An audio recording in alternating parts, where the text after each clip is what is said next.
Assalamualaikum warahmatullahi wabarakatuh. Saya dari Fakultas Teknik Elektro, saya Ahmad Ahyar. Saya akan mempresentasikan tentang bahasa Indonesia sebagai penghela ilmu pengetahuan alam. Abstrak. Bahasa Indonesia memiliki peran penting dalam mengembangkan dan menyebarkan pengetahuan di Indonesia. Meskipun digunakan banyak bahasa pengantar dalam sistem pendidikan dan tantangan signifikan dalam menjadikan bahasa ilmiah yang setara dengan bahasa asing. Penelitian ini mengkaji peran tentang dan upaya penguatan bahasa Indonesia dan ranah akademik. Latar belakang bahasa sebagai alat komunikasi dan sarana berpikir. 2. Kedudukan bahasa Indonesia sebagai bahasa nasional dan resmi. 3. Tantangan dalam Indonesia akademik karena dominasi bahasa asing. Rumusan masalah. 1. Peran bahasa Indonesia dalam mengembangkan dan penyebaran ilmu pengetahuan. 2. Tantangan dalam menjadikan bahasa Indonesia sebagai bahasa ilmu.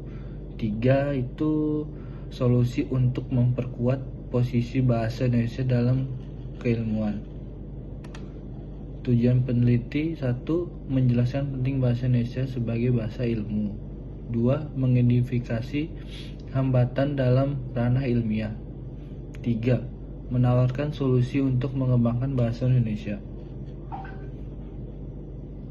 Tantangan dalam pengembangan bahasa Indonesia. 2. 1. Kurangnya kosakata teknis dalam bahasa Indonesia. Budaya akademik yang lebih menghargai publik internasional. 3. Persepsi negatif terhadap karya ilmiah berbahasa Indonesia.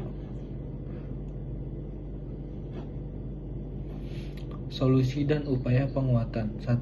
Peningkatkan jumlah dan kualitas publikasi ilmiah berbahasa Indonesia. 2. Insentif bagi penelitian yang menerbitkan karya ilmiah dalam bahasa Indonesia. 3. Pendidikan insentif mengenai penggunaan bahasa Indonesia yang baik dan benar. Kesimpulannya, untuk meningkatkan peran bahasa Indonesia sebagai ilmu bahasa dibutuhkan untuk struktur dari penelitian, pemerintah, institusi pendidikan, dan masyarakat akademik. Pengembangan kosakata ilmiah, meningkatkan publikasi ilmiah dalam bahasa Indonesia yang penting dan langka. Referensinya, ya, terima kasih dari saya Ahmad Ahyar yang presentasinya. Ada pertanyaan?